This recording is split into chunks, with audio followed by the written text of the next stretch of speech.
Thanks, Nick. Thanks to all of you for coming tonight. Thanks to the great people at HarperCollins who came to give some support and for making such a beautiful book. As you can see, it is really quite lovely.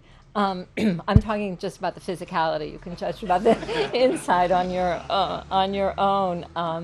But as Nick said very cogently, this book covers a 30-year span of American history in the middle of the 19th century when nothing much happened.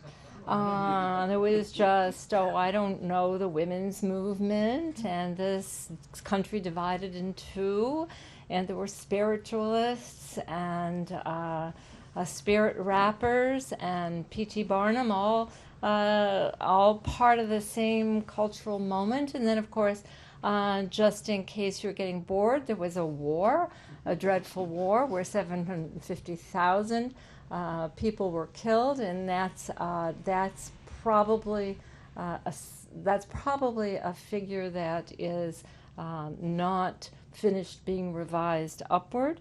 And of course, there was the period of Reconstruction that occurred in the South, and at the same time, there was the settlement of the West, augured by the gold rush back in 1848, and completed with the slow and painful and very disturbing removal of the Indians from that particular part of the country. Just a few things that I concerned myself with for the last years. And it's a strange and complex moment or series of moments in American history, as I just suggested, populated by a very unusual group of people that you wouldn't think of necessarily occupying the same historical time, never mind place. And I can give you some of their names. There's, of course, Ulysses S. Grant and Abraham Lincoln, who always threatens to take over every book that he's part of, understandably enough. Susan B. Anthony and Frederick Douglass, Charles Sumner, William Lloyd Garrison, Harriet Jacobs, Harriet Beecher Stowe, to name just two Harriets. Emerson was still alive and writing until long after this period. Longfellow, you have Emily Dickinson, William Tecumseh Sherman, two people I'd love to have seen meet one another,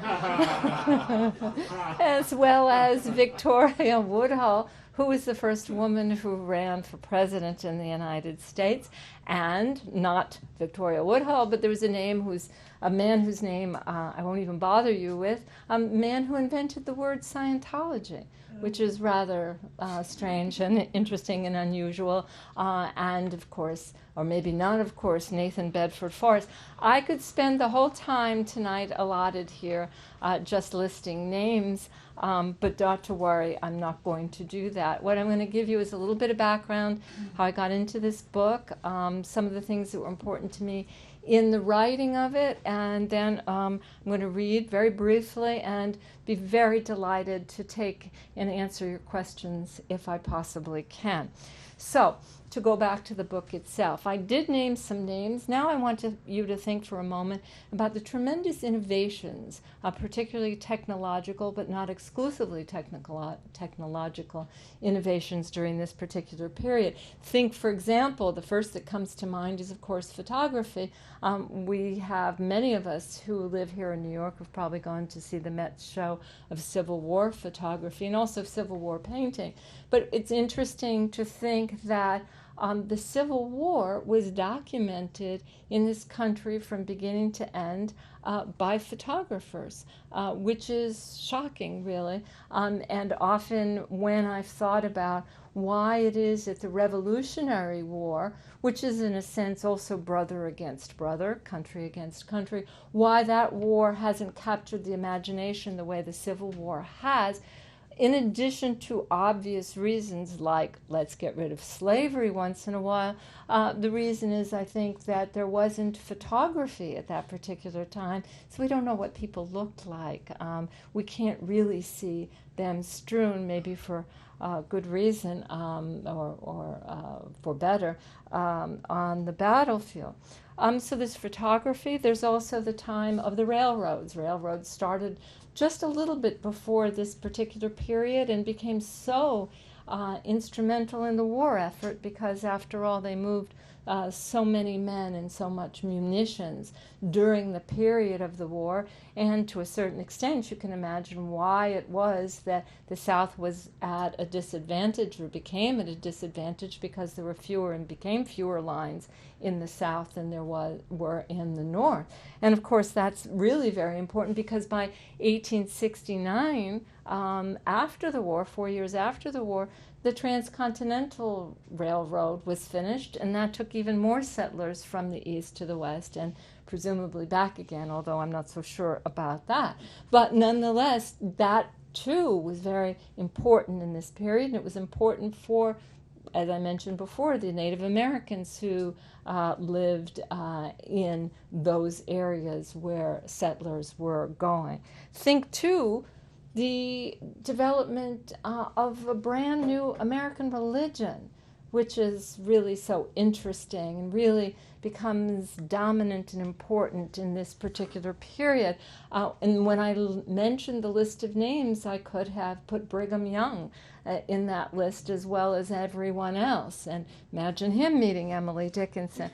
But in Mormonism actually began in New York State, as many of you obviously probably know, right in upstate New York in a place called the Burnt Over District, because of the series of revivals, religious revivals that had been sweeping through that particular part of the country and then went west and then farther west. So that's part of this period too, and of course should go and can't go without saying is the anti-slavery movement, which was gathering more and more momentum in the years after 1848, particularly after the Mexican-American War ended in 1848, when the United States became a much bigger country, and the disposition, sorry about that, the disposition of the land that was acquired from Mexico was a matter of some concern. Shall it be free or shall it be slave? And that was a dialogue that became so acrimonious, a debate that became so furious, that, of course, it spiraled into what we think of as the Civil War, or the war between the states, or as Southerners sometimes called it, the War of Northern Aggression.